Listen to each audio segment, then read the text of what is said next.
جب اللہ تعالیٰ نے فرشتوں سے فرمایا کہ میں کالی سڑی ہوئی کھنکھناتی مٹی سے ایک انسان تخلیق کرنے والا ہوں،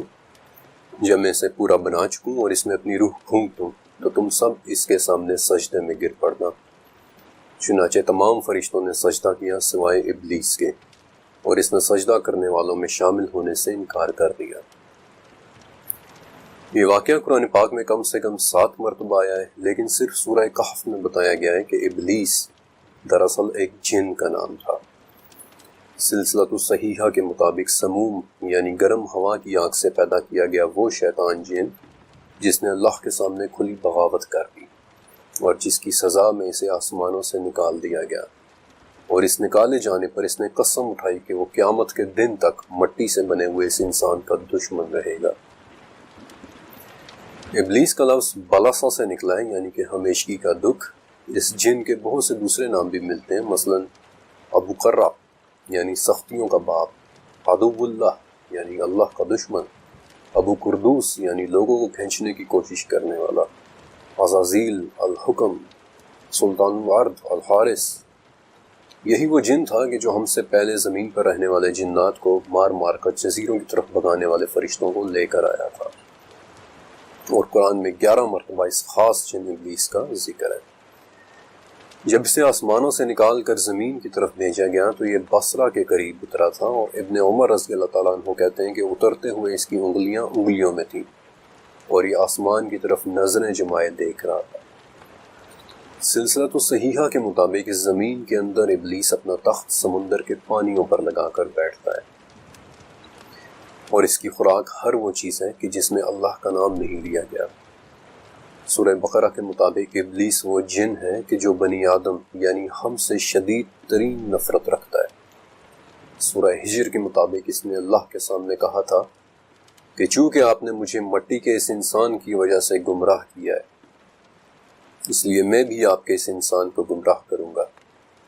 سورہ صاد کے مطابق اس نے یہ بھی کہا تھا کہ مجھے آپ کی عزت و جلال کی قسم ہے، جب تک ان میں روح موجود ہے میں کوشش کرتا رہوں گا۔ اور سورہ اعراف کے مطابق یہ بھی بولا کہ میں اس کے آگے پیچھے اور اس کے دائیں اور بائیں سے اس پر حملے کروں گا، اور آپ مجھے قیامت کے دن تک کے لیے وقت دیں۔ اور سورہ صاد اور سورہ اعراف کے مطابق اس کے جواب میں اللہ تعالیٰ نے فرمایا تھا کہ تجھے مہلت ملی، سورہ ہجر، اور تجھ پر قیامت کے دن تک میری لعنت ہے، میرے بندوں پر تیرا کوئی غلبہ نہیں سوائے ان کے کہ جو گمراہ ہیں، سورہ اسراء، کہ تو ان میں سے اپنی آواز کے ساتھ جنہیں بھی بہکا سکتا ہے بہکا لے، سورہ صاد،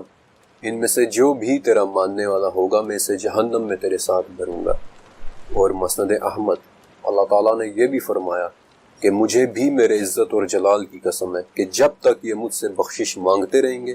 میں انہیں بخشتا رہوں گا۔ اب ان پچھلے 2 پیراگرافز میں ہوئی اس بات چیت کی طاقت کو محسوس کریں۔ جب بھی اپنی لکھائی کے دوران میں وہ الفاظ لکھتا ہوں کہ جنہیں اللہ رب العزت نے خود بیان کیا، تو یہ سچ ہے کہ میں اپنے دل کو لرزتے ہوئے محسوس کرتا ہوں۔ ان 2 پیراگرافز پر غور تو کریں کہ کیسے ایک ہماری دشمنی پر تلا ہوا ہے اور دوسرا ہمیں معاف پر معاف کیے جا رہا ہے۔ بہرحال تب سے اس جن یعنی ابلیس کی مہلت شروع ہوئی، اور اس نے سب سے پہلا وار بھی انہی پر کیا جن کے سامنے اس نے سجدے سے انکار کیا تھا، حضرت آدم علیہ السلام۔ یہ وار سورۃ طٰہٰ کے مطابق ان کے دل میں وسوسہ ڈال کر کیا گیا کہ کیا میں تمہیں ایک ایسے درخت کے بارے میں نہ بتاؤں جس سے تم ہمیشہ کی زندگی پا سکو گے، ایک ایسی بادشاہت جو کبھی پرانی نہیں ہوگی، سورہ اعراف، ایک ایسا درخت کہ جو تمہیں فرشتہ بنا دے گا۔ یہ کس قدر طاقتور ٹیمپٹیشن تھی، کس قدر طاقتور وار تھا وہ ٹیمپٹیشن جو آج بھی ہمارے اندر زندہ ہے، ایک ہمیشہ کی زندگی، ایک نہ ختم ہونے والی بادشاہی، وہ ٹیمپٹیشن جسے سن کر بھی آج ہماری آنکھیں جگمگا اٹھتی ہیں۔ لیکن تو کویسچن اس کہ ابلیس کو اس کمزوری کے بارے میں علم کیسے ہوا؟ کیونکہ مشکات کے مطابق جب اللہ تعالیٰ نے آدم علیہ السلام کا پتلا بنایا تھا تو جس قدر چاہا اس قدر اسے جنت میں پڑے رہنے دیا، اور ابلیس اس پتلے کے گرد چکر لگاتا تاکہ دیکھ لے کہ یہ کیا چیز ہے، اور جب اس نے انہیں اندر سے خالی دیکھا تو پہچان لیا کہ یہ ایک ایسی مخلوق کی تخلیق کی گئی ہے کہ جو خود پر قابو نہیں رکھ سکے گی، اور تب سے لے کر آج تک یہ جن ہمارے پیچھے پڑا ہوا ہے۔ سورہ اعراف کے مطابق اس نے ہمارے ماں باپ کو جنت سے اس حالت میں باہر نکلوایا کہ اس نے ان کا لباس بھی اتروا دیا، اور وہ اور اس کے ہم نشین ہمیں اس جگہ سے دیکھتے ہیں کہ ہم انہیں نہیں دیکھ سکتے۔ ابلیس یوں ہی کسی انسان کے پاس نہیں آتا، بلکہ بہت خوبصورتی کے ساتھ اپنا جال بچھاتا ہے۔ ہی سیٹس دا اسٹیج سیٹ کرتا ہے، ہماری من پسند چیزوں، ہمارے دل کی گہری ترین خواہشوں کی شکل میں ہمیں فریب دیتا ہے۔ اس کی ان دل فریبیوں کا ذکر حافظ ابو بکر بن ابی دنیا، جنہیں ابن القیم بھی کہتے ہیں، انہوں نے اپنی کتاب مصائد الشیطان میں بڑی تفصیل سے کیا ہے، لیکن بدقسمتی سے اس کتاب کا کسی نے اردو میں ابھی تک ترجمہ نہیں کیا۔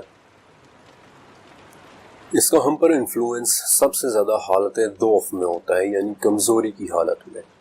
یعنی جب ہم اپنے جذبات کے ہاتھوں مغلوب ہوئے ہوتے ہیں، احساس کمتری، بے پناہ محبت، شدید نفرت، غصہ، ڈپریشن، انسیکیورٹی یا لسٹ محسوس کر رہے ہوتے ہیں۔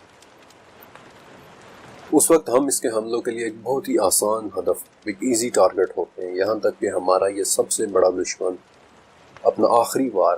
ہماری موت کے وقت کرتا ہے۔ ایک جرمن کتاب ہے Das Islamische Totenbuch، یعنی کہ Islamic book of the dead. یہ کتاب ان لوگوں کے بارے میں بات کرتی ہے کہ جو بالکل موت کے قریب واقع ہوتے ہیں، اور اس کتاب میں چند ایک بڑی عجیب و غریب رپورٹس پڑھنے کو ملتی ہیں۔ مثلا موت کے قریب ایک شخص بالکل ایک انجان چہرے کو دیکھنے کے متعلق بتاتا ہے کہ جو اس کے پاس پانی کا ایک پیالہ لے کر آیا ہے اور کہتا ہے کہ میں تیرے لیے پانی لایا ہوں، لیکن یہ پانی میں تجھے صرف تب دوں گا کہ جب تو کہے کہ تیرا کوئی خالق نہیں ہے، یا پھر تو دو خداؤں کی گواہی دے، یا پھر تو کہہ دے کہ نبی نے جھوٹ بولا تھا، والعیاذ باللہ۔ اپنی اس ریسرچ کے دوران ابلیس نامی یہ جن مجھے ہر کلچر، ہر تہذیب میں کسی نہ کسی صورت میں نظر آیا، لیکن حیرت انگیز طور پر اگر کسی ایک کلچر میں مجھے ابلیس ایک بدترین کردار میں ملا، تو اسی کے ساتھ موجود ایک دوسرے کلچر میں مجھے اس کی عبادت ہوتی ہوئی نظر آئی۔ I'll give you an example۔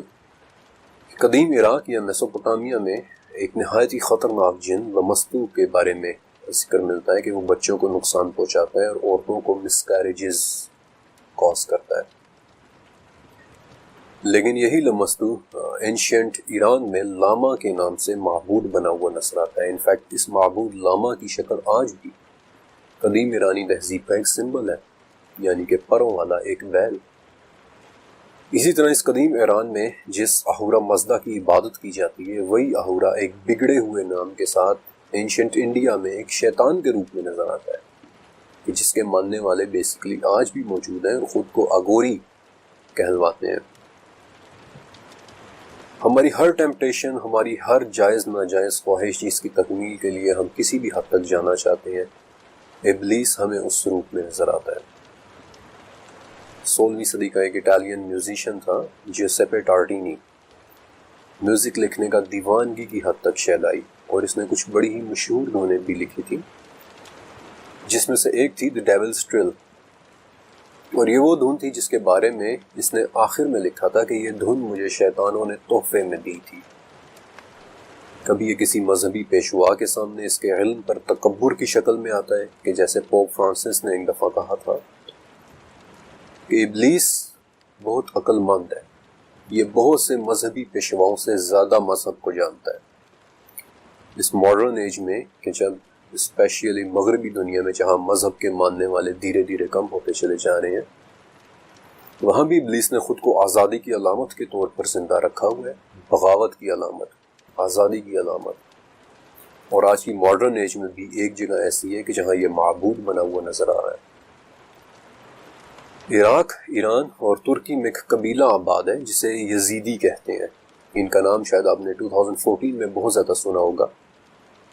ان کی ایک کتاب ہے دا بک آف ایلومینیشن، جس کے لکھنے والے کا نام ملک طاؤس ہے، یعنی کہ مور بادشاہ، دا پیکاک کنگ۔ لیکن یزیدیوں کے اس مور بادشاہ کی بڑی ہی دلچسپ اور عجیب ڈسکرپشن ہے کہ ایک ایسا فرشتہ جس نے انسان کے سامنے جھکنے سے انکار کر دیا تھا۔ مور کے جو بیسیکلی اپنے پروں کے ٹوٹ جانے کے بعد دوبارہ نکل آنے کی وجہ سے پوری دنیا میں ری گروتھ کی ایک علامت ہے، ایک نئی زندگی کی، ایک دائمی زندگی کی۔ لیکن مور کے اس کے علاوہ بھی ایک اہمیت ہے۔ اہل کتاب کے مطابق مور یعنی طاؤس ہی وہ پرندہ تھا جس کے دل میں ابلیس نے یہ خیال ڈالا کہ ایک دن یہ سب کچھ ختم ہو جائے گا، یہاں تک کہ تیری یہ خوبصورتی بھی، اور اسی بات پر طاؤس اسے لے کر جنت میں گیا تاکہ وہ بھی ہمیشگی کا پھل چکھ لے۔ یہی ملک طاؤس یزیدیوں کی ایک دوسری کتاب کتیبہ چلوے یعنی یزیدی بک آف دا ریولیشن میں خود اپنے متعلق لکھتا ہے کہ میں تب بھی تھا جب آدم جنت میں تھے، میں تب بھی تھا جب نوح کا سیلاب آیا، میں تب بھی تھا جب ابراہیم کو آگ میں پھینکا گیا۔ اور ابن عباس رضی اللہ تعالیٰ عنہ نے فرمایا کہ جب اہل فارس یعنی قدیم ایرانیوں کے نبی فوت ہو گئے تو یہ ابلیس ہی تھا جس نے انہیں آگ کی عبادت پر لگا دیا۔ 18th سینچری میکسیکو میں ایک طبقہ تیزی سے پروان چڑھا کہ جو خود کو لا سینتا موارتے کے ماننے والے کہتے تھے اور ڈھانچوں کے ساتھ ایک دن گزارتے تھے جسے وہ ڈے آف دا ڈیڈ کہتے ہیں۔ بظاہر تو یہ ایک بے ضرر سا دن لگتا ہے کہ وہ لوگ اپنے مرے ہوا کو یاد کر رہے ہیں، لیکن پاپولر کلچر میں ڈھانچے پوری دنیا میں ہی ایک بڑے شیطان یا بری ارواح کی فزیکل فارم سمجھے جاتے ہیں، بلکہ یونانی زبان میں سب سے بڑے شیطان کے لیے جو لفظ استعمال ہوتا ہے ڈیابولوس، یہ دراصل ابلیس ہی کے لفظ کی ایک ویریشن ہے، اور اس کا مطلب ہوتا ہے کہ شدید ترین الفاظ کہنے والا۔ ابلیس نامی یہ جن موجود ہے، یہ اتنا ہی حقیقی ہے جتنا کہ میں اور آپ، نہ ہی یہ عرب کے صحراؤں کی کہانیوں کا کریکٹر ہے اور نہ ہی یہ صرف برائی کا نام ہے۔ یہ ایک حقیقی اور بہت ہی طاقتور جن ہے جو تمام جنات میں سے انسان کا بدترین دشمن ہے۔ اور آخر میں یہ اتنا طاقتور کیوں ہے؟ سوال تو یہ پیدا ہوتا ہے۔ یوں کہہ لیں کہ یہ جن شاید اتنا طاقتور نہ ہوتا اگر اس کا ہدف اتنا کمزور نہ ہوتا، اور اس کا ہدف ہے انسان کا دل۔ سورہ معارج انسان بڑے ہی کمزور دل والا بنایا گیا ہے، اور اگر انسان کے دل میں نسیان کا عارضہ جڑ پکڑ لے تو اسے ہی وسواس الخناس کہتے ہیں۔ یہی وہ نسیان یا بھلا دینا تھا جو سورہ یوسف میں ہے کہ یوسف کے قید خانے کے ساتھی کو شیطان نے بھلا دیا، اور یوسف کئی سال تک قید خانے میں ہی تھے۔ اور اس بھول کا وہ علاج جو ہمیں اس جن سے بچا سکتا ہے وہ بھی ہمیں سورہ کہف میں بتا دیا گیا ہے۔ وَاذْكُرْ رَبَّكَ إِذَا نَسِيتَ، یعنی جب بھی بھولے اپنے پروردگار کی یاد کر لینا۔ اللہ رب العزت کی یاد کے سامنے یہ جن اور اس کی طاقت کوئی حیثیت نہیں رکھتی۔ عثمان بن ابی العاص رضی اللہ تعالیٰ عنہ نے ایک مرتبہ آپ صلی اللہ علیہ وسلم سے کہا کہ یا رسول اللہ، مجھے قرآن بھول جاتا ہے۔ تو عثمان کہتے ہیں کہ آپ صلی اللہ علیہ وسلم نے میرے سینے پر ہاتھ مارا اور فرمایا کہ اے شیطان، عثمان کے سینے میں سے نکل جا۔ اور عثمان کہتے ہیں کہ آپ صلی اللہ علیہ وسلم نے 3 مرتبہ ایسے کیا، اور اس کے بعد جب کبھی میں نے کسی صورت کو یاد کرنا چاہا تو مجھے دوبارہ کبھی نہیں بھولی۔ میں نے آپ کو شروع میں بتایا تھا کہ ابلیس نام کا یہ جن آگ سے بنا ہوا ہے، اور اسی بات پر تکبر کر کے اس نے آدم علیہ السلام کو سجدہ کرنے سے انکار کر دیا تھا، اور پھر اسے مہلت دی گئی تھی، لیکن بالآخر اسے جہنم ہی میں ڈالا جانا ہے۔ لیکن کیا کبھی آپ کے ذہن میں آیا کہ آگ سے کیا نقصان ہو سکتا ہے؟ شاید اس سوال کا جواب بھی سورہ دہر کی 13ویں آیت میں ہے کہ نہ انہیں جلتا ہوا سورج چھوئے گا اور نہ ہی زمہریر۔ اور 8ویں صدی کے ایک عراقی اسکالر عبداللہ بن محمد بن عبید ابی دنیا لکھتے ہیں کہ یہ زمہریر ناقابل تصور قسم کی ٹھنڈک ہے۔ یہ ایک ایسی ٹھنڈک ہے کہ جسے ہمارا ذہن سوچنے کے قابل بھی نہیں ہے۔ کیا اس جن کا مقدر وہی زمہریر ہے؟ یہ بات تو سوائے اللہ تعالیٰ کے اور کوئی بھی نہیں جان سکتا، لیکن اس دن کے آنے تک اس جن نے مختلف شکلوں میں بڑے ہی خطرناک وار کیے ہیں۔ آپ میں سے اکثر نے ابن سیاد کا نام سن رکھا ہوگا کہ جو محمد الرسول اللہ صلی اللہ علیہ وسلم کے زمانے میں مدینے کا ایک انتہائی پراسرار کریکٹر تھا۔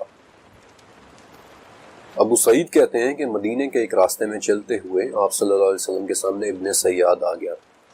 اور اس وقت ابو بکر اور عمر رضی اللہ تعالیٰ عنہم بھی آپ صلی اللہ علیہ وسلم کے ساتھ تھے، یعنی کہ اس وقت کی دنیا میں رہنے والے ٹاپ کے 3 انسان۔ نبی کریم صلی اللہ علیہ وسلم نے ابن سیاد سے فرمایا کہ کیا تو یہ گواہی دیتا ہے کہ میں اللہ کا رسول ہوں؟ آگے سے الٹا اس نے بھی یہی سوال کیا کہ آپ یہ گواہی دیتے ہیں کہ میں اللہ کا رسول ہوں؟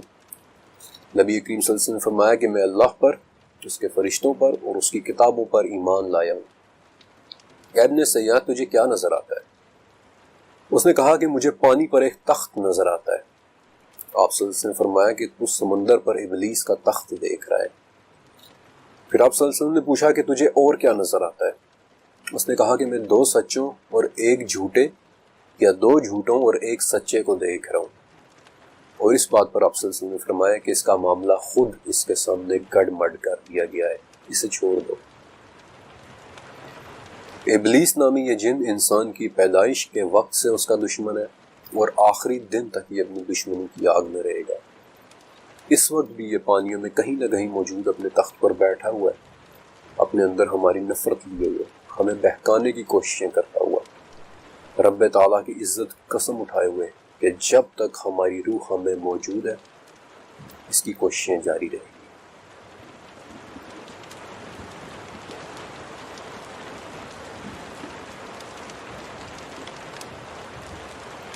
جنات کی اس اندیکھی دنیا کے متعلق چیپٹر کے اس حصے میں آپ کو ایک ایسے خاص جن کے بارے میں بتانے والا ہوں کہ جو ہم سب کے ساتھ موجود ہے اس وقت بھی، جبکہ میں بول رہا ہوں اور آپ سن رہے ہیں، یہیں کہیں ہمارے قریب، شاید کہیں ہمیں دیکھتا ہوا۔ وہ جن جسے ہم عام زبان میں ہمزاد بھی کہہ دیتے ہیں، لیکن وہ کون ہے؟ کیا واقعی کوئی ایسا جن موجود ہے؟ کیا اس جن کا ہم پر کوئی اثر ہوتا ہے؟ اور ایک اہم سوال کہ وہ ہماری شخصیت میں کیسے ظاہر ہوتا ہے؟ لیکن اس چیپٹر کے اندر میں آپ کو ایک اور بہت ہی اہم ٹاپک کے بارے میں بتاؤں گا، جنات کے ہم پر قبضے کے بارے میں، کہ کیا وہ ہو سکتا ہے، is it possible؟ لیکن اس سے پہلے ہم ذات کی بات کرتے ہیں کہ جب ہم اپنی روزمرہ کی زندگی میں ہم ذات کا ذکر کرتے ہیں تو ہمارے ذہن میں کچھ ایسا سا خاکہ، ایک ایسا سا امیج تعمیر ہوتا ہے کہ وہ دیکھنے میں بالکل ہم جیسا ہوگا، ہمارا ہم شکل۔ وہ کبھی نظر تو نہیں آتا لیکن ہمیشہ ہمارے ساتھ رہتا ہے۔ Let me tell you something، ہمزاد ایکچولی فارسی زبان کا لفظ ہے جس کا اردو مطلب ہے وہ بوجھ جو سب نے اٹھایا ہو۔ اس لفظ کے ماخذ کی تلاش مجھے 700 سال پہلے فارسی میں لکھی گئی قصیدے 1000 فصاں تک لے کر گئی، جہاں یہ لفظ ایک نہ نظر آنے والے ساتھی کے لیے استعمال ہوا ہے۔ اس لفظ کا دوسری جگہ پر استعمال 900 سال پرانے فارسی لٹریچر چہار مقالہ میں بھی ملتا ہے، لیکن در حقیقت اس لفظ کی تاریخ اسلام سے بھی پہلے کی ہے۔ وہ دور کے جب کعبہ میں ابھی بت موجود تھے اور کعبہ ہی کی دیواروں پر ایک قصیدہ آویزاں تھا جس میں 7 نظمیں لکھی ہوئی تھیں۔ یہ نظمیں عمرو بن ابن کلثوم کی لکھی ہوئی تھیں اور یہ نہایت ہی فصیح و بلیغ زبان میں تھی، عربی زبان میں، اور چونکہ یہ دیوار پر لٹکی ہوئی تھی اس لیے انہیں کہتے ہی معلقات تھے۔ آج ان نظموں میں سے صرف 4 نظمیں ہی بچ سکی ہیں اور انہی نظموں کے ایک شعر میں یہ الفاظ درج ہیں کہ ہم عربوں کا خوف ہمارے دشمنوں کے ساتھ ہمیشہ ایک قرین کی طرح رہتا ہے، اور قرین کا یہ لفظ، یہ عربی لفظ پرشین لفظ ہمزاد کے مترادف ہے، یعنی ایک نہ نظر آنے والا ساتھی جو ہمیشہ ساتھ رہتا ہے۔ عربی زبان میں قرین 2 جڑواں میں سے ایک کو کہتے ہیں، گویا ایک نظر نہ آنے والا جڑواں، ایک ہمزاد کہ جو ہر کوئی ساتھ لیے ہوئے ہے۔ اب اس مقام پر پہنچ کر اتنا تو واضح ہو جاتا ہے کہ ہمزاد یا قرین کا تصور بہت پرانا ہے، لیکن کیا ہمیں ہمارے دین میں اس کے متعلق کچھ بتایا گیا ہے؟ سورہ صافات میں 50ویں آیت سے آگے 2 گفتگو کرنے والوں کی جنت میں بیٹھے ہوئے ایک گفتگو کا ذکر ہے کہ جن میں سے ایک کہتا ہے کہ میرے لیے ایک قرین تھا کہ جو کہا کرتا تھا کہ کیا واقعی تم اس سب پر یقین رکھتے ہو کہ موت کے بعد کی زندگی کی یہ باتیں سچ ہیں؟ پھر انہی آیات میں آگے چل کر یہ کہنے والا کہتا ہے کہ کیا تم دیکھنا چاہتے ہو کہ میرا قرین اس وقت کہاں ہے؟ اور وہ جھانک کر دیکھیں گے تو اسے جہنم کی آگ میں جلتا ہوا پائیں گے۔ اب یہ بھی تو ہو سکتا ہے کہ یہ لفظ قرین یعنی ساتھ رہنے والا کسی بھی انسانی دوست کے لیے استعمال ہوا ہو، لیکن یہی لفظ قرین سورہ زخرف میں بھی بہت ہی زیادہ وضاحت کے ساتھ دوبارہ استعمال ہوا ہے کہ جو بھی شخص رحمان کی یاد سے غفلت کرے ہم اس پر ایک شیطان مقرر کر دیتے ہیں اور وہی اس کا قرین ہے۔ وہ انہیں صحیح راستے سے روکتا ہے، لیکن یہ یہی سمجھتے رہتے ہیں کہ وہ صحیح راستے پر ہیں، یہاں تک کہ جب وہ شخص ہمارے پاس آئے گا تو کہے گا کہ کاش میرے اور میرے قرین کے درمیان میں مشرق و مغرب جتنی دوری ہوتی۔ ابھی نایان سے اتنا تو بہت واضح ہو جاتا ہے کہ کریم نام کی کوئی نہ کوئی اینٹی تو موجود ہے جو ہمارے ساتھ مقرر ہے، جو ہمیں بھٹکا دینا چاہتی ہے، لیکن اس بات کا کیا ثبوت ہے کہ ہمارا یہ ساتھی جنات میں سے ہے؟ اس کا جواب دراصل عبداللہ بن مسعود رضی اللہ تعالیٰ عنہ سے مروی ایک حدیث میں ہے کہ نبی کریم صلی اللہ علیہ وسلم نے فرمایا کہ کوئی شخص ایسا نہیں ہے کہ جس کے ساتھ اللہ تعالیٰ نے جنات میں سے اس کا ایک ساتھی نہ مقرر کر رکھا ہو۔ اور اس حدیث میں ایک مرتبہ پھر سے وہی لفظ استعمال ہوا ہے، قرین من الجن، یعنی جنات میں سے ایک قرین، جنات میں سے ایک ساتھی جو ہر وقت اسے برائی کی طرف مائل کرتا رہتا ہے۔ اس پر صحابہ کرام نے پوچھا تھا کہ یا رسول اللہ صلی اللہ علیہ وسلم کہ کیا آپ کے ساتھ بھی ہے؟ آپ صلی اللہ علیہ وسلم نے فرمایا کہ ہاں میرے ساتھ بھی ہے، لیکن اللہ نے اس کے مقابلے میں میری مدد فرمائی اور وہ اسلام لے آیا، اس لیے سوائے خیر کی بات کیا وہ مجھ سے کوئی بات نہیں کرتا۔ اور یہ حدیث مسند احمد میں بھی ہے، بلکہ مسند احمد کی ہی ایک اور حدیث کے مطابق یہی وہ قرین ہے جو ہمیں نماز پڑھتے ہوئے لوگوں کے سامنے سے گزرنے پر اکساتا ہے۔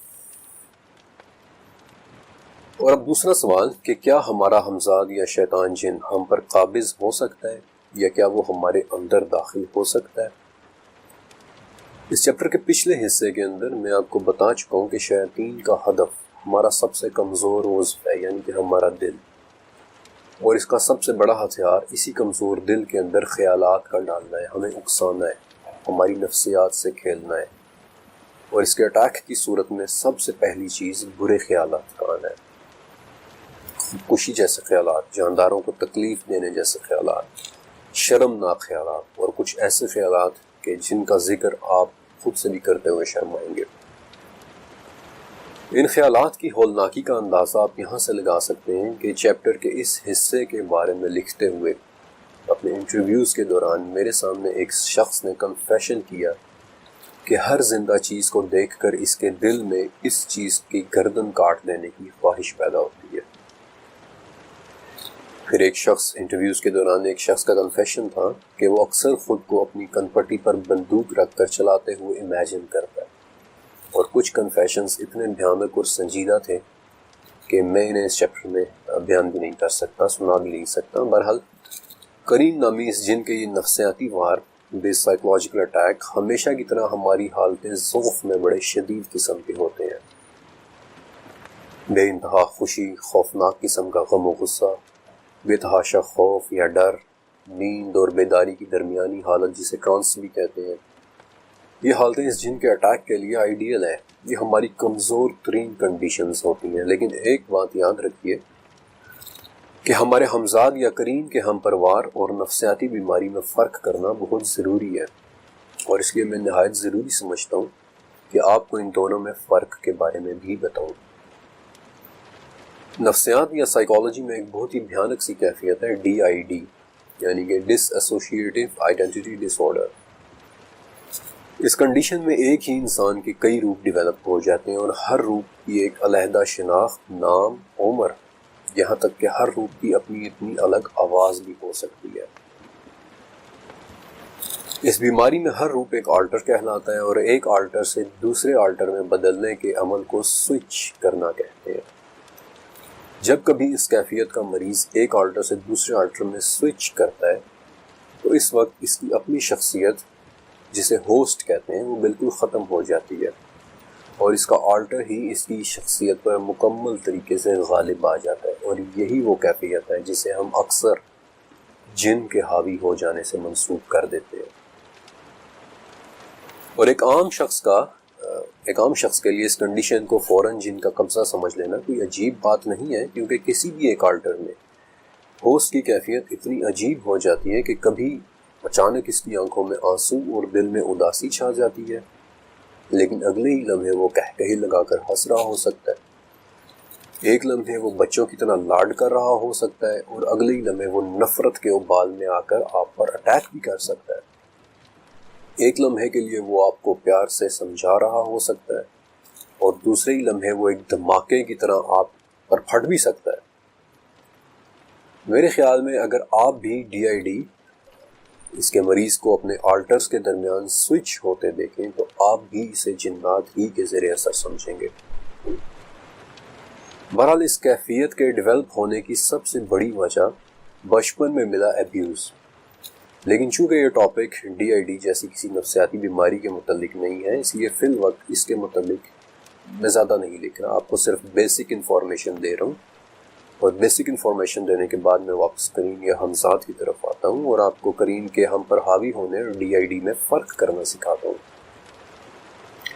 ان دونوں میں سب سے پہلا فرق کرنے کا سب سے پہلا طریقہ یادداشت یا میموری ٹیسٹ کرنا ہے۔ ڈی آئی ڈی کے مریض کو اپنی یادداشت میں واضح بلیک آؤٹ محسوس ہوگا، یعنی اس کی پچھلے چند گھنٹوں کی یادداشت کا ایک بڑا حصہ غائب ہو جائے گا، کیونکہ ایک آلٹر دوسرے آلٹر کی یادداشت کو محفوظ نہیں کر سکتا۔ لیکن اگر آپ کا ہمساد یا کرین آپ کے دل میں خیالات پر خیالات ڈالے چلا جا رہا ہے تو وہ سب کچھ آپ کی یادداشت میں محفوظ رہے گا۔ دوسرا طریقہ آواز میں بدلاؤ کو آبزرو کرنا ہے۔ حالانکہ ایسا ہمیشہ نہیں ہوتا، لیکن پھر بھی ڈی آئی ڈی میں مبتلا شخص کی آواز بدل جاتی ہے، اور اگرچہ ایسی رپورٹس کم ہیں لیکن پھر بھی موجود ہیں کہ جن میں ڈی آئی ڈی کا ہوسٹ ایک ہی وقت میں دو مختلف آوازوں میں بول رہا ہوتا ہے۔ اب یہ بات سننے میں بڑی حیرت انگیز ہے، لیکن یہ ناممکن نہیں ہے، اٹس ناٹ امپاسبل، کیونکہ ہمارے گلے سے نکلنے والی آواز 8 سے 10 مختلف نوٹس پر مشتمل ہوتی ہے، جن میں سے ہر نوٹ ہارمونک کہلاتا ہے، اور یہ تمام ہارمونکس مل کر ہماری آواز کو تشکیل دیتے ہیں۔ اب ڈی آئی ڈی کے مریض کے ایک آلٹر کی آواز بچوں کی طرح بھی ہو سکتی ہے اور دوسرے آلٹر کی آواز ایک مرد جیسی، لیکن کبھی کبھار بڑا ہی بھیانک منظر دیکھنے کو ملتا ہے۔ اگر ایک آلٹر مکمل طور پر دوسرے آلٹر میں سوئچ نہ ہو پائے تو نتیجہ بڑی خوفناک شکل میں نکلتا ہے کہ ہوسٹ ایک ہی وقت میں مرد اور بچے دونوں کی آوازوں میں بول رہا ہوتا ہے۔ ایسا اس لیے کہ اس وقت ہوسٹ کے تمام ہارمونکس ایک دوسرے سے بالکل علیحدہ ہو چکے ہوتے ہیں، اس لیے جہاں ہوسٹ کے منہ سے ایک مرد کی طرح ایک بھاری بھرکم آواز نکل رہی ہوتی ہے، وہاں بالکل پیرالل میں اس کے منہ سے ایک باریک سیٹی جیسی آواز بھی نکل سکتی ہے۔ یہ فینومینا بیسیکلی اتنا حیرت انگیز، اتنا دلچسپ اور اتنا عجیب ہے کہ آج کچھ لوگ خود سے اپنی آواز کے ہارمونکس کو علیحدہ کرنے کے لیے ریاضت یا ٹریننگ کرتے ہیں۔ مثلا نیسٹر کون بلوم کی ایک ویڈیو ہے دی امیزنگ گریس، جس کے اندر وہ اپنی آواز کے دو ہارمونکس کو بڑی کامیابی سے علیحدہ کر کے دکھاتا ہے۔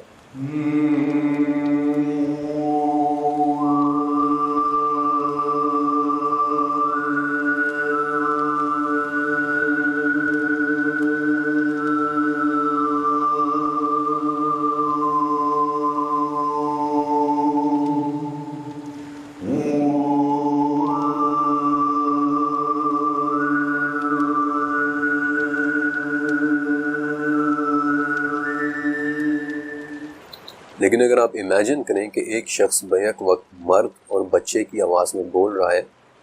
بیک وقت ہنس اور رو رہا ہے، بیک وقت آپ پر حملہ بھی کر رہا ہے، تو ایسے میں اسے جنات کے زیر اثر مان لینا کسی بھی انسان کا سب سے پہلا ری ایکشن ہوگا۔ اب ایک بڑا اہم سوال کھڑا ہوتا ہے کہ کچھ لوگوں پر جنات یا ان کے قرین کہ جو کہ ایک شیطان جن ہے، ان کا حملہ زیادہ اور کچھ لوگوں پر ان کا حملہ کم کیوں ہوتا ہے؟ انفیکٹ سورہ شعراء میں اس کا جواب موجود ہے کہ کیا میں تمہیں بتاؤں کہ شیاطین کن پر اترتے ہیں؟ وہ ہر جھوٹے گناہگار پر اترتے ہیں۔ لیکن آخر جھوٹ میں ایسا کیا ہے؟ The real question is this کہ جنات یا شیاطین یا قرین اس جھوٹ بولنے والے پر زیادہ حاوی یا زیادہ اثر انداز ہوتے ہیں؟ اس سوال کا جواب میں آپ کو سائنٹیفکلی دوں گا۔ 2016 میں یونیورسٹی کالج آف لنڈن نے جھوٹ کے متعلق ایک ریسرچ پیپر پبلش کیا تھا۔ وہ لکھتے ہیں کہ مسلسل جھوٹ بولنے سے ہمارے دماغ کا ایک چھوٹا سا حصہ سب سے زیادہ افیکٹڈ ہوتا ہے، جسے ایمگڈالا کہتے ہیں۔ یہ دماغ کا وہی حصہ ہے جو ہمارے جذبات کو ریگولیٹ کرتا ہے۔ اس حصے یعنی ایمگڈالا پر پہلی ریسرچ ایکچولی 1930 میں جرمنی کے ڈاکٹر ہائنریخ لومر نے کی تھی۔ انفارچونیٹلی وہ تھرڈ رائخ یعنی نازی جرمنی کا دور تھا، جس کا مطلب یہ ہے کہ انسانوں پر تجربات کرنا بڑی عام سی بات تھی۔ ڈاکٹر ہائنریخ نے دماغ سے ایمگڈالا کو بالکل نکال کر سبجیکٹ کے رویے کو نوٹس کرنا شروع کیا۔ سبجیکٹ یعنی وہ شخص جس پر تجربہ کیا جا رہا ہوتا تھا، اور ڈاکٹر ہائنرخ نے اپنی ڈائری میں لکھا کہ سبجیکٹس میں سے خوف جیسے ختم ہو گیا، وہ ہر ہدایت کو بلا چوچنا بے خوف ہو کر مان رہا ہے۔ آپ نے ان حیران کن سے الفاظ کا مطلب سمجھا؟ تسلسل سے جھوٹ بولنے پر ایمگڈالا متاثر ہوتا ہے، اور اس کے متاثر ہونے سے انسان کا جسم اور دماغ ہر گندی، بری اور کسی بھی قسم کی ہولناک ہدایات کے لیے ایک دروازے کی طرح کھل جاتا ہے، اور تب اس پر جنات، شیاطین یا قرین کا قابض ہو جانا کچھ مشکل نہیں رہتا۔ ہمارا ہمزاد یا قرین یا شیاطین جنات ہمارے دلوں میں اپنے خیالات تو ڈالتے ہیں، لیکن اس کے علاوہ یہ ہمیں جھوٹے ویژنز بھی دکھاتے ہیں، یعنی وہ مناظر جو حقیقت میں نہ ہوں لیکن ہمیں دکھائی دے رہے ہوتے ہیں۔ ہمارے دل کو پریشان کرنے کے لیے اس میں جھوٹے سچے خیالات پلانٹ کیے جا سکتے ہیں۔ کبھی تیزی سے ہماری نظر کے سامنے سے گزر کر ہمیں پریشان کرتے ہیں، اور کبھی ہم پر سستی کاری کر کے، یہاں تک کہ ہماری نیند میں ہمارے خوابوں کے ساتھ چھیڑ چھاڑ کر کے بھی ہمیں پریشان کرتے ہیں۔ لیکن خوابوں اور نیند کے متعلق میں نے 11ویں چیپٹر میں ڈیٹیل سے لکھا ہے، اس لیے فی الوقت میں ان خوابوں کے بارے میں زیادہ ڈسکشن نہیں کر رہا۔ لیکن اب ان تمام سوالوں سے ایک اہم سوال کہ ہم ان تمام شیاطین سے کیسے محفوظ رہیں۔ اس چیپٹر کے اندر میں نے آپ کو اس اندیکھی دنیا کے 4 مختلف اینٹیٹیز، 4 مختلف فگرز کے بارے میں بتایا: جنات، شیاطین، ابلیس اور ہمزاد یا قرین۔ لیکن ان سے بچاؤ کے لیے میں آپ کو 5 طریقے بتاؤں گا، کیونکہ اللہ کا بچاؤ کسی بھی شیطان کے وار سے کہیں زیادہ طاقتور ہے۔ ابو تمیمہ رضی اللہ تعالیٰ عنہ ایک ایسے صحابی سے روایت کرتے ہیں کہ جو نبی کریم صلی اللہ علیہ وسلم کے ردیف تھے، یعنی وہ آپ صلی اللہ علیہ وسلم کے ساتھ ایک ہی سواری پر بیٹھتے تھے۔ کہتے ہیں کہ ایک مرتبہ میں نبی کریم صلی اللہ علیہ وسلم کے پیچھے گدھے پر سوار تھا کہ اسے ٹھوکر لگ گئی، جس پر میں نے کہا کہ شیطان کو ہلاکت ہو، لیکن نبی صلی اللہ علیہ وسلم نے فوراً مجھے فرمایا کہ ایسے نہ کہو، کیونکہ جب تم ایسے کہتے ہو تو شیطان اپنے خیال میں خود کو بڑا جاننے لگتا ہے اور کہتا ہے کہ میں نے اپنی طاقت سے اسے گرا دیا۔ لیکن اگر تم ایسا ہونے پر بسم اللہ کہو گے تو شیطان خود کو ذلیل محسوس کرتا ہے، یہاں تک کہ وہ مکھی سے بھی چھوٹا ہو جاتا ہے۔ کبھی بھی شیاطین کو وقت نہیں دینی چاہیے، انہیں حیثیت نہیں دینی چاہیے، ان سے ڈرنا نہیں چاہیے۔ جابر بن عبداللہ رضی اللہ تعالیٰ عنہ سے روایت ہے کہ نبی کریم صلی اللہ علیہ وسلم نے فرمایا، شیطان پانی پر رہتا ہے اور وہاں سے وہ تمام روئے زمین پر گھومتا ہے، لیکن اس کی حیثیت بڑی خسیس اور حقیر ہے۔ شیاطین کے وار سے بچنے کا دوسرا طریقہ نبی کریم صلی اللہ علیہ وسلم کی ایک دعا ہے کہ جس سے وہ ہمارے پاس بھی نہیں آ سکتے۔ آپ صلی اللہ علیہ وسلم نے فرمایا کہ جب تم میں سے کوئی نیند میں ڈر جائے تو یہ دعا پڑھے: اعوذ بکلمات اللہ التامۃ من غضبہ وعقابہ وشر عبادہ ومن ہمزات الشیاطین وان یحضرون، یعنی میں پناہ مانگتا ہوں اللہ کے کامل کلمات کے ذریعے اللہ کے غضب سے، اس کے عذاب سے، اور اس کے بندوں کے شر و فساد اور شیاطین کے وسوسوں سے، اور اس بات سے کہ وہ میرے پاس آئیں۔ عبداللہ بن عمر رضی اللہ تعالیٰ عنہ کہتے ہیں کہ ہم اپنے بڑے بچوں کو یہ دعا سکھا دیتے تھے، اور جو بچے چھوٹے یا نابالغ ہوتے تھے ان کے لیے یہ دعا کاغذ پر لکھ کر ان کے گلے میں لٹکا دیتے تھے۔ شیاطین کے وار سے بچنے کا تیسرا طریقہ، جس سے ہم ان کا قریب آنا تو کیا، ان کی بری نظروں سے بھی بچ جاتے ہیں، وہ بھی آپ صلی اللہ علیہ وآلہ وسلم کی بتائی ہوئی ایک دعا ہے، جس سے وہ حسن و حسین رضی اللہ تعالیٰ عنہما کے لیے بھی اللہ کی حفاظت طلب کیا کرتے تھے، اور کہتے تھے کہ تمہارے بزرگ دادا ابراہیم بھی انہی کلمات کے ذریعے اپنے بچوں اسماعیل اور اسحاق کے لیے اللہ کی حفاظت مانگا کرتے تھے: اعوذ بکلمات اللہ التامہ من کل شیطان وہامہ ومن کل عین لامہ، یعنی میں پناہ مانگتا ہوں اللہ کے پورے کلمات کے ذریعے ہر ایک شیطان سے اور ہر زہریلے جانور سے اور ہر نقصان پہنچانے والی نظر بد سے۔ آپ کو وہ جرمن کتاب 10 اسلامش توتنبوخ یاد ہے کہ جس کے اندر مرتے ہوئے انسان کے ایکسپیرینسز لکھے ہوئے ہیں کہ کیسے موت کے قریب لوگوں نے یہاں تک رپورٹ کیا ہے کہ وہ اپنے قریب ایک انجان چہرے کو آتے ہوئے دیکھتے ہیں جو انہیں اس شرط پر پانی دینے کا وعدہ کرتا ہے کہ وہ 2 خداؤں کا یقین کر لیں۔ اس کتاب کے متعلق آپ کو بتانے کی دراصل ایک وجہ تھی موت کے وقت شیاطین کا یہ وار ایک حدیث سے بھی ثابت ہے، اور موت کے وقت اس لعین کے اسی وار سے بچنے کا چوتھا طریقہ بھی نبی کریم صلی اللہ علیہ وسلم کی ایک دعا ہے۔ ابو الیسر سے روایت ہے رضی اللہ تعالیٰ عنہ کہ نبی کریم صلی اللہ علیہ وسلم ایک دعا کیا کرتے تھے کہ اے اللہ، میں سخت بڑھاپے سے، اونچی جگہ سے گر جانے سے، غم و اندوہ سے، آگ کے جل جانے سے اور پانی میں غرق ہو جانے سے تیری پناہ مانگتا ہوں، اور اس بات سے تیری پناہ چاہتا ہوں کہ میری موت کے وقت شیطان مجھے بدحواس کر دے، اور یہ کہ دوران جہاد میدان جنگ سے پیٹھ پھیر کر بھاگتا ہوا مارا جاؤں، اور اس بات سے بھی کہ میں کسی زہریلی چیز کے ڈنگ سے مارا جاؤں۔ پانچواں طریقہ ہے کہ جس سے ہم جنات شیاطین کی بری نظروں سے تو کیا، ہماری موت کے وقت شیطان کے نظر آنے یا ہمارے قریب آنے سے بھی بڑھ کر کہ وہ ہمارے گھر کے بھی قریب نہ آ سکے، وہ دراصل تمام مسلمانوں کی ایک دعا ہے، نبی کریم صلی اللہ علیہ وسلم کی بھی دعا ہے، اور سب سے بڑھ کر کہ وہ قرآن کی آیات بھی ہیں۔ نعمان بن بشیر رضی اللہ تعالیٰ عنہ سے روایت ہے کہ آپ صلی اللہ علیہ وآلہ وسلم نے فرمایا، اللہ تعالیٰ نے زمین و آسمان پیدا کرنے سے 2000 سال پہلے ایک کتاب لکھی،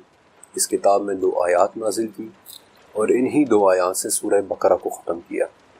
جس گھر میں یہ دونوں آیات مسلسل 3 راتوں تک پڑھی جائیں، ناممکن ہے کہ شیاطین اس گھر کے قریب بھی آ سکے۔ یہ وہ آیات ہیں جن کی مبارکباد دینے کے لیے ایک ایسا فرشتہ زمین پر اترا تھا جو اس سے پہلے کبھی نہیں آیا۔ یہ وہی 2 آیات ہیں کہ جو معراج کی رات 7ویں آسمان پر سدرۃ المنتہا کے قریب آپ صلی اللہ علیہ وسلم پر وحی کی گئی تھی۔ رسول ایمان لائے اس چیز پر جو ان پر اللہ کی جانب سے اتری ہے، اور مومن بھی ایمان لائے، وہ سب اللہ پر اور اللہ کے فرشتوں پر اور اس کی کتابوں پر اور اس کے رسولوں پر ایمان لائے۔ ہم اس کے رسولوں میں سے کسی میں فرق نہیں کرتے۔ انہوں نے کہا کہ ہم نے سنا اور ہم نے مان لیا۔ سو اے ہمارے رب، ہم تجھ سے تیری بخشش مانگتے ہیں اور ہمیں تیری ہی طرف واپس لوٹنا ہے۔ اللہ کسی جان کو اس کی طاقت سے زیادہ تکلیف نہیں دیتا، جو نیکی وہ کرے وہ اس کے لیے، اور جو برائی وہ کرے وہ بھی اسی پر ہے۔ اے ہمارے رب، اگر ہم بھول گئے ہوں یا خطا کی ہو تو ہماری پکڑ نہ کرنا، ہم پر وہ بوجھ نہ ڈالنا جو ہم سے پہلے کے لوگوں پر ڈالا تھا۔ اے ہمارے رب، ہم پر وہ بوجھ نہ ڈالنا جس کی ہم میں طاقت نہ ہو۔ ہم سے درگزر فرمانا، ہمیں بخش دینا اور ہم پر رحم کرنا۔ تو ہی ہمارا مالک ہے، سو ہمیں کفار کی قوم پر نصرت عطا فرمانا۔ جنات کے بارے میں یہ چیپٹر کمپلیٹ ہوا، لیکن میں آپ کو ایک بات اور بھی بتانا چاہتا ہوں۔ اس چیپٹر کا آغاز لیلۃ الجن کی ایک حدیث سے ہوا تھا کہ جو عبداللہ بن مسعود رضی اللہ تعالیٰ عنہ سے مروی ہے۔ عبداللہ ابن مسعود ایک بہت جلیل قدر صحابی تھے، اور جنات کے متعلق اس چیپٹر میں موجود حضرت محمد صلی اللہ علیہ وسلم کی کئی احادیث میں نے انہی سے لی ہیں۔ عبداللہ بن مسعود کا ایک واقعہ میں آپ کے ساتھ ضرور شیئر کرنا چاہتا ہوں۔ وہ کہتے ہیں کہ میں عقبہ بن ابو معیط کی بکریاں چرایا کرتا تھا۔ ایک مرتبہ نبی کریم صلی اللہ علیہ وسلم میرے پاس سے گزرے، اور اس وقت ابو بکر صدیق بھی آپ کے ساتھ تھے۔ آپ نے مجھ سے پوچھا کہ اے لڑکے، کیا دودھ ہے؟ میں نے کہا جی ہے، لیکن مجھے اس مال پر امین بنایا گیا ہے، میں اپنے مالک کی اجازت کے بغیر آپ کو نہیں دے سکتا۔ آپ صلی اللہ علیہ وسلم نے فرمایا کہ کیا کوئی ایسی بکری ہے جس نے ابھی بچہ نہ دیا ہو؟ عبداللہ کہتے ہیں کہ میں ایسی ایک بکری لے آیا، اور معجزاتی طور پہ آپ نے اس کا دودھ دہا کہ جسے پھر آپ نے خود بھی پیا، ابو بکر صدیق رضی اللہ عنہ کو بھی پلایا، اور پھر مجھے بھی پلایا، اور پھر آپ نے وہ بکری مجھے واپس کر دی۔ عبداللہ کہتے ہیں کہ اس واقعے کے بعد میں سوچتا رہا، اور پھر میں آپ صلی اللہ علیہ وسلم کے پاس گیا اور کہا کہ اے اللہ کے رسول، مجھے بھی اس دین کی تعلیم دیں۔ اور ابن مسعود کہتے ہیں کہ تب آپ صلی اللہ علیہ وسلم نے میرے سر پر پیار سے ہاتھ پھیرا اور کہا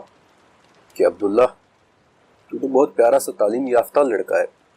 اور ابن مسعود کہتے ہیں کہ میں نے آپ صلی اللہ علیہ وسلم سے خود 70 صورتیں سیکھی۔ عبداللہ ابن مسعود سابقون الاولون یعنی بہت شروع میں ایمان لانے والوں میں سے تھے، اور ان کا آپ صلی اللہ علیہ وسلم سے علم سیکھنے کا شوق اس قدر ہو گیا تھا کہ ایک موقع پر آپ نے خود فرمایا کہ 4 آدمیوں سے قرآن سیکھو، اور ان میں سے ایک عبداللہ بن مسعود تھے۔ ان کی نبی صلی اللہ علیہ وآلہ وسلم کے ساتھ محبت ایسی تھی کہ لوگ ان کی پتلی ٹانگوں پر ہنس پڑتے تھے، لیکن پھر بھی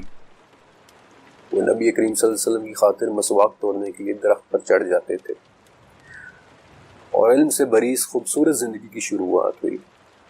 آپ صلی اللہ علیہ وسلم کے ان کے سر پر پیار سے ہاتھ پھیرنے اور کہنے سے کہ اے ابن مسعود، تو بہت پیارا سا تعلیم یافتہ لڑکا ہے۔ اس چیپٹر کو مکمل کرنے کے بعد میں سوچ رہا ہوں کہ وہ ابلیس جس نے رب کی عزت کی قسم اٹھائی تھی کہ جب تک ان کی روح ان کے اندر ہے میں نے بہکاتا رہوں گا،